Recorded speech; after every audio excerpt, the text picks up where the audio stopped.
Praise the lord, హల్లెలూయా. సమస్త మహిమ ఘనత ప్రభావములు నజరేయుడైన యేసుక్రీస్తునకు మాత్రమే కలుగునుగాక. ఆమేన్. పరలోకానందం ప్రోగ్రామ్ ని వీక్షిస్తున్న అందరికీ ప్రభు పేరట ప్రత్యేకమైన వందనాలు తెలియజేస్తున్నానండి. దేవుడు మీ కుటుంబాలన్నిటినీ నూరంతలుగా దీవించి ఆశీర్వదించునుగాక. Amen. Wish you a blessed happy Christmas and wish you a blessed prosperous merry Christmas to you all. Christmas అనగా అర్థం ఏంటో అని అంటున్నట్లయితే, క్రీస్తును మనస్ఫూర్తిగా ఆరాధించటమే నిజమైన క్రిస్మస్.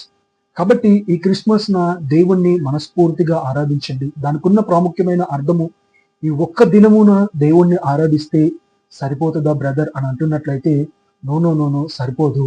ప్రతి దినము దేవుణ్ణి మనము స్తుతించినా సరే ఆయన రుణాన్ని మనము ఎన్నడూ తీర్చుకోలేం. కాబట్టి ప్రతి ఒక్కరి జీవితంలో జ్ఞాపకం ఉంచుకోవాల్సింది, ఆత్మతో సత్యముతో పరిపూర్ణ హృదయముతో ఆరాధిస్తే ప్రతిరోజు మీ ఇంట్లో క్రిస్మస్ పండుగ అనే విషయాన్ని, వాస్తవాన్ని ఈ సమయమునందున ప్రతి ఒక్కరూ గ్రహించండి. ఆమె ప్రార్థన.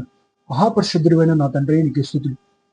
ఈ రోజున నీ వాక్కును వినుటకు మేమందరమును సిద్ధముగా ఉండి యొక్క వర్తమానమును ఓపెన్ చేస్తుండగా, మాతో బహుసూటిగా స్పష్టముగా నీ వాక్యం ద్వారా మాట్లాడి మా జీవితంలో గొప్ప కార్యాలను జరిగించి సరిచేసి స్థిరపరిచి బలపరిచి పరిపూర్ణులుగా మమ్మల్ని తీర్చిదిద్దమని, సమస్త మహిమ ఘనత ప్రభావములు వాక్యము ఆది నిమిషము మొదలుకొని ఆఖరి నిమిషం వరకు మీరే అధ్యక్షత వహించమని నజరేయుడైన యేసుక్రీస్తు నామములో అడుగుతున్నాం తండ్రి. ఆమేన్. ఈ రోజున మన వాక్యదానం అంశం నిమిత్తమై యేసయ్య అందుకొరకే కాదు ఇంకో దాని కొరకు కూడా వచ్చి ఉన్నాడు. ఆమేన్. ఈ రోజున ఆలోచన చేసినట్లయితే, ప్రతి ఒక్క ప్రజలను అనగా క్రైస్తవులుగా పిలువబడుతున్న వారు, క్రైస్తవులు ప్రతి ఒక్కరికి తెలిసింది ఏంటి అని అంటున్నట్లయితే, యేసుక్రీస్తు వారు ఈ లోకానికి ఎందుకని వచ్చి ఉన్నాడు అని అంటున్నట్లయితే, చెప్పే ఒక మెయిన్ ఆన్సర్ ఏంటి అని అంటున్నట్లయితే, నశించిన దానిని వెతికి రక్షించడానికి వచ్చి ఉన్నాడు అని కొంతమంది చెప్తాడు. రెండవది, నశించిపోతున్న మానవాళు పాపము చేత శాపము చేత వారి జీవితంలో వాళ్ళకి రావాల్సిన శిక్ష ఏంటి అంటున్నట్లయితే మరణ శిక్ష. ఆ మరణ శిక్షని కొట్టివేయడానికి ప్రభు అయిన యేసుక్రీస్తు వారు వచ్చి ఉన్నారు అని చెప్పి అనేక మంది చెప్తూ ఉంటారు. అయితే అది ముమ్మాటికి వాస్తవమే. అయితే యేసుక్రీస్తు వారు అందుకొరకే కాదు, ఇంకొక విషయం నిమిత్తమే కూడా యేసుక్రీస్తు వారి లోకానికి వచ్చి ఉన్నారు. ఏంటి ఆ విషయము అని అంటున్నట్లయితే, పాపము ద్వారా శాపము ద్వారా నీ జీవితానికి రావాల్సిన మరణ శిక్షను కొట్టివేసిన దేవుడు అంతమట్టికే కాదు, నీకు నిత్య రాజ్యమునకు తీసుకుని వెళ్ళటానికి, నిత్య లోకమును ప్రసాదించడానికి కూడా యేసుక్రీస్తు వారు తన సింహాసనమును తన రాజ్యాన్ని విడిచిపెట్టి ఈ భూలోకంలో పాపిష్ఠమైన మనిషివైన నీ కొరకు నా కొరకు వచ్చి ఉన్నాడు అనక విషయాన్ని, వాస్తవాన్ని ఈ సమయమునందరం ప్రతి ఒక్కళ్ళు గ్రహించండి.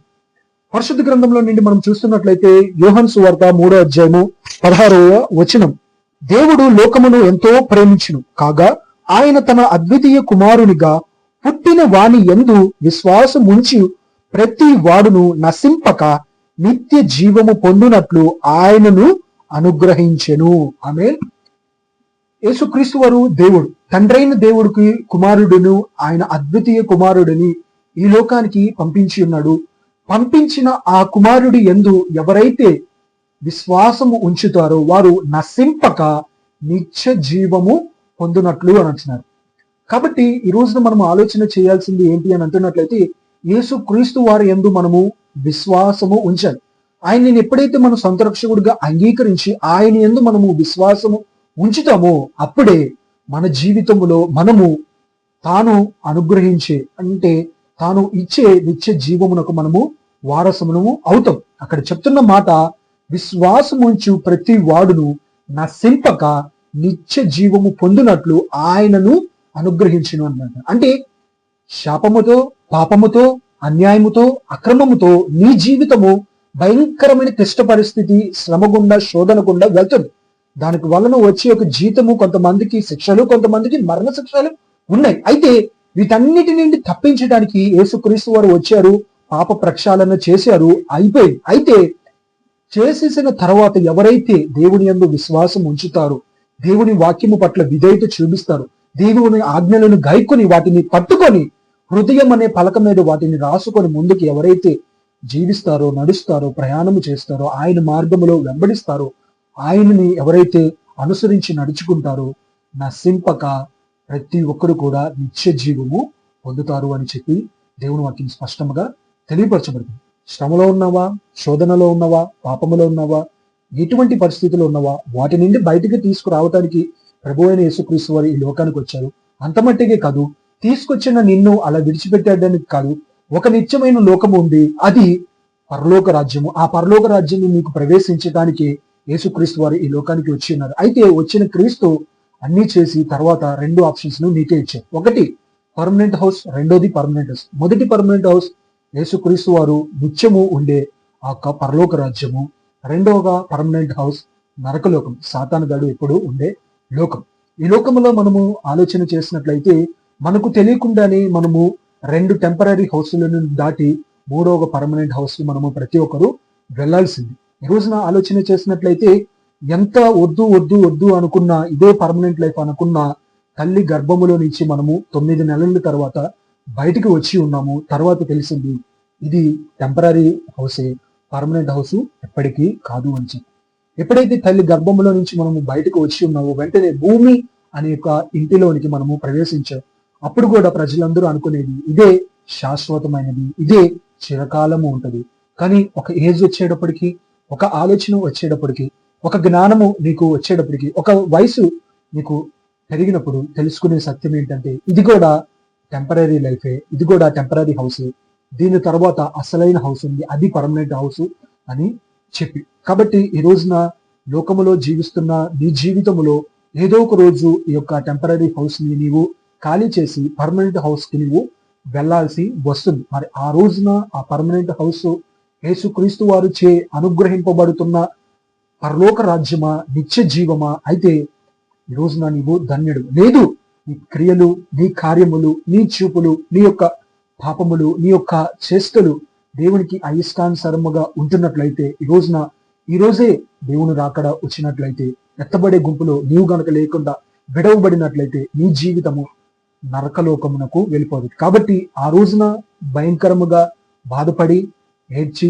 కన్నీరు పెట్టుకొని రొమ్ము కొట్టుకొని నువ్వు ఎంత బ్రతిమలాడుకున్నా సరే ఉపయోగము లేదు. కాబట్టి ఈ రోజునే ఈ లోకములో ఉండగానే, ఆయుష్తో ఉండగానే అందించబడుతున్న శ్రేష్టకరమైన వర్తమానాలు మావి అని నేను చెప్పట్లేదు. దేవుని యొక్క వాక్యములు అనేకమైన విధాలుగా ప్రకటింపబడుతూ ఉంటుండగా వినండి, విశ్వాసము ఉంచండి, దేవుని యందు నమ్మకము ఉంచండి, మనస్సు పూర్తిగా దేవునిని ఆరాధించండి. యేసుక్రీస్తు ప్రభువే నిజమైన దేవుడని సొంత రక్షకుడిగా అంగీకరించినట్లయితే విను, నీ జీవితము తప్పకుండా రక్షించబడుతుంది. ప్రాముఖ్యంగా రక్షింపబడిన నీ జీవితము నిత్యత్వంలోనికి వెళ్తుంది అనే విషయాన్ని, వాస్తవాన్ని సమయమున గ్రహించండి. దేవుడు గొప్పవాడు, తన కుమారుడిని సాక్రిఫైస్ చేశాడు. ఎందుకు అని అంటున్నట్లయితే మీరందరికీ నిత్య జీవాన్ని ఇవ్వాలి అని చెప్పి ఆశపడింది. ఈ రోజున మన జీవితంలో మనము కూడా దేవుడు మన కొరకు ఎంతో చేస్తున్నాడు. ఈ రోజున మన జీవితంలో మనము దేవునికి ఏదైనా చేయాల్సింది ఉన్నది అని అంటున్నట్లయితే అది దేవునికి ఇష్టానుసారమైన జీవితము మనము జీవించటం. ఈ లోకంలో దానికన్నా మించింది ఏమీ లేదు.